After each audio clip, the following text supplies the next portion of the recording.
All right. It's Kevin Garcia with FightHype.com, and I got the one and only president of the WBC, excuse me, WBC. What happened? Yeah, I forgot a letter there. WBC himself, Mauricio Suleiman. Mauricio, thank you very much for your time today. Thank you, Kevin. I'm very happy to be here and changing the boxing world with Andy. What's going on with Andy? How you doing, Andy? Hi. Andy is a visionary, the man of the year for the WBC. He has worked with the WBC to create BoxMed, which is an application which is going to be mandatory starting next year for all champions and top 15 ranked fighters for the weight management program and many other things.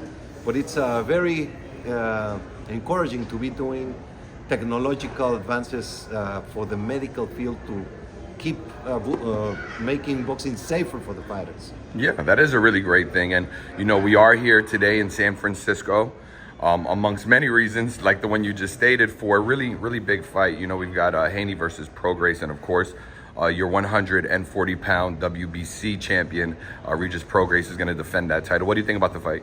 It's a tremendous fight. Both fighters are very on top of the game right now. Devin Haney has gone through the whole process of the WBC, starting fighting in TJ, doing many fights there to start the process, becoming a youth champion, a NABF international silver, then the world champion lightweight. Now he's looking for the super lightweight championship, and it's a great fight because Prograis is a hell of a fighter, very matured, very experienced, hard punching, so it's a great fight. We'll see what happens. For sure. What do you think about some of the reports with Devin Haney that came out about him potentially after this fight moving to 147? If he were to win this fight, he'd be the WBC champion at 140 pounds, and then a succession over to 147. He could fight a number of fighters there. But what are your thoughts on that? Well, he has been always labeled as a fighter moving up.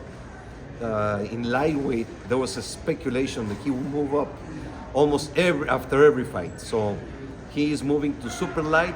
Let's see what happens. Nothing can be said until tonight because we'll see what happens. I don't think it's good to be looking far beyond what happens tonight.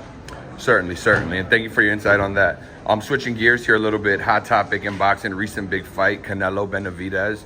I'm sure you are very aware of what happened there. Going into 2024, everybody wants to see, obviously, Canelo fight David Benavidez. And being that David is his mandatory, my question is for you is just how likely are we to see that fight? I'm certain it's going to happen. It's a great fight in all aspects.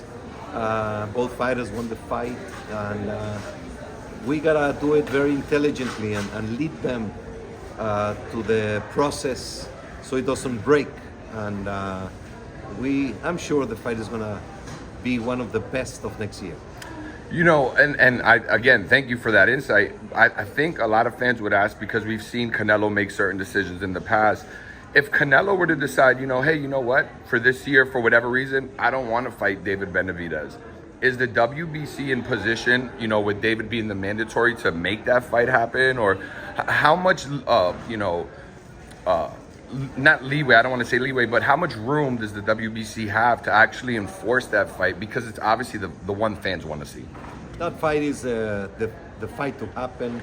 And as I said, I'm going to be very close to both camps. And for a big fight, it has to be the perfect timing, the perfect conditions to make the fight as big as possible. And I'm very positive it will happen. Got it. Okay, and then just last question here. Another very important topic. I think it shocked a lot of people when Amanda Serrano vacated her title last week, and the statement that she made online. What are your thoughts, Mauricio, with 12 rounds of 3 minutes each in women's boxing? What do you think about that? We've been consistent. This is not a new topic.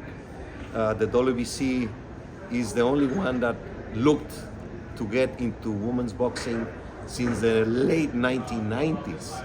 And we have been consistent, and we have been a big part of today's success of women's boxing. But there is nothing more important than safety. We're never going to give in to popularity or to demands or to speculation and put the woman at risk or the man at risk. For some reason, we reduced from 15 to 12 rounds. For some reason, we changed the weigh-in to a day before. For some reason, we have women fighting at 2 minutes and maximum 10 rounds. It is not what I say or what he says. It's a medical board. It's experts around the world on sports. And boxing is not a game. We're not here to score goals or score runs or be and run faster or swim faster. This is a combat sport which is dangerous. And we will never, never whatsoever put a fighter at a higher risk than they should be when they get into the ring. Thank you. I think that's a very important statement, and it's certainly, and I thank you for the response there, because you have made the statement before, but it is a hot topic, and that clarity is certainly appreciated. Thank you so much, and I appreciate this time, and anytime I'll be honored to be here with you on Fight Hub. Thank you so much, Mauricio. We look forward to the next time we see you on Fight Hype. Thank you. All right, now, take care.